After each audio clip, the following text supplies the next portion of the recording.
नमस्कार मित्रों, मैं आप सभी का स्वागत करता हूं मां भद्रकाली की कृपा चैनल पर।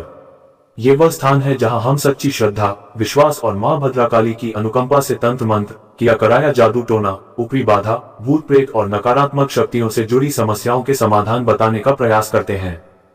आज का ये वीडियो विशेष रूप से उन भाई बहनों के लिए है जो लंबे समय से किसी न किसी अदृश्य बाधा से परेशान हैं, जिन्होंने कई जगह मत्था टेका, कई उपाय किए, पूजा पाठ कराए, लेकिन फिर भी समस्या जस की तस बनी हुई है।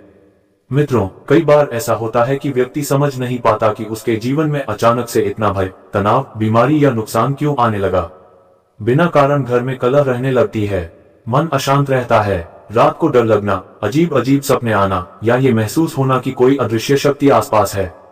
व्यापार में लगातार घाटा, नौकरी में रुकावट, धन आते आते रुक जाना, शरीर में कमजोरी या डॉक्टरों की रिपोर्ट सामान्य आने के बावजूद तकलीफ बने रहना, ये सभी संकेत इस ओर इशारा करते हैं कि कहीं न कहीं कोई ऊपरी बाधा, तंत्र प्रयोग या नकारात्मक ऊर्जा सक्रिय हो सकती है। आज मैं आप सभी को मां भद्रकाली की कृपा से एक ऐसा अचूक तंत्र कार्ड प्रयोग बताने जा रहा हूं, जो सही विधि, सही समय और पूर्ण श्रद्धा के साथ किया जाए तो बड़े से बड़े तंत्र बंधन, भूत प्रेत बाधा और नकारात्मक ऊर्जा को जड़ से समाप्त करने की शक्ति रखता है। यह कोई दिखावा नहीं है, ये प्रयोग वर्षों से आजमाया हुआ है, लेकिन ध्यान रहे, इसे श्रद्धा और मर्यादा के साथ ही करना है। मित्रों, सबसे पहले मैं आपको ये स्पष्ट कर दूं कि ये प्रयोग भय पैदा करने के लिए नहीं है, बल्कि भय को समाप्त करने के लिए है।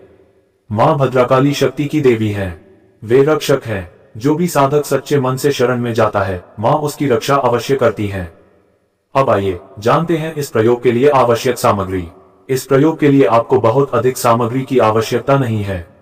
एक पानी वाला साबुत नारियल, लाल सिंदूर, 1.25 मीटर काला कपड़ा, 2 बिना दाग वाले नींबू, लौंग का एक जोड़ा और थोड़ा सा कपूर। मित्रों, अब ध्यान से सुनिए इस प्रयोग को करने की विधि।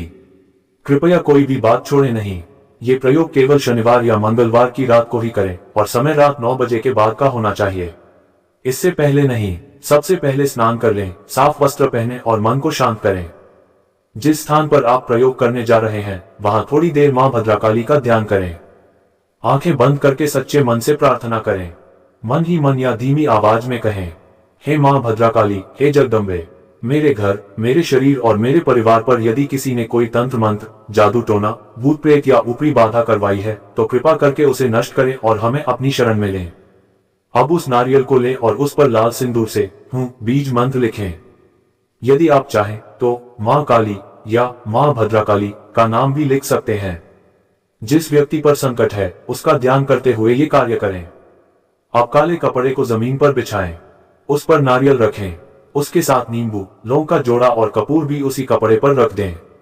इसके बाद दोनों हाथ जोड़कर मां काली और मां भद्रकाली से विनम्र प्रार्थना करें।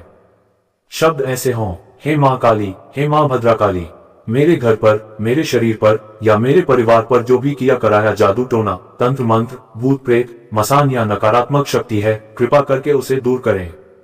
मेरी और मेरे परिवार की हर प्रकार से रक्षा करें। अब इस पूरे सामान को काले कपड़े में बांध लें। इसे उठाकर पूरे घर में घुमाएं। दीवारों को हल्का हल्का स्पर्श कराते हुए हर कमरे में ले जाएं। ऐसा करते समय मन में मां का स्मरण करते रहें। किसी से बात न करें, मोबाइल बंद रखें, पूरा ध्यान केवल मां भद्रकाली पर रखें। इसके बाद अपने घर की मुख्य चौखट पर आ जाएं। अब जिस व्यक्ति पर संकट है उसके ऊपर से इस बंधे हुए कपड़े को 7 बार उल्टा उतारें। हर बार उतारते समय मन में यही भावना रखें कि सारी नकारात्मक ऊर्जा निकल रही है। अब इस सामग्री को लेकर किसी निर्जन स्थान, उजाड़ जगह या किसी चौक चौराहे पर जाएं।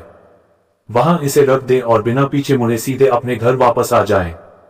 ये बहुत महत्वपूर्ण है कि पीछे मुड़कर न देखें, चाहे कोई आवाज आए या मन में डर लगे। घर लौटने के बाद प्रवेश से पहले हाथ मुंह अच्छी तरह से धो लें। इसके बाद ही घर में प्रवेश करें। घर आकर मां भद्रकाली का मन ही मन धन्यवाद करें और शांत भाव से सो जाएं। मित्रों, ये प्रयोग श्रद्धा से किया जाए तो इसके प्रभाव आप स्वयं महसूस करेंगे। डर कम होगा, मन हल्का लगेगा और वातावरण में सकारात्मकता आएगी। किसी भी प्रकार का भय मन में न रखें, क्योंकि मां भद्रकाली स्वयं रक्षक है। यदि आपको यह वीडियो उपयोगी लगे तो इसे उन लोगों तक अवश्य पहुंचाएं जो इस प्रकार की समस्याओं से जूझ रहे हैं। मां भद्रकाली आप सभी पर अपनी कृपा बनाए रखें।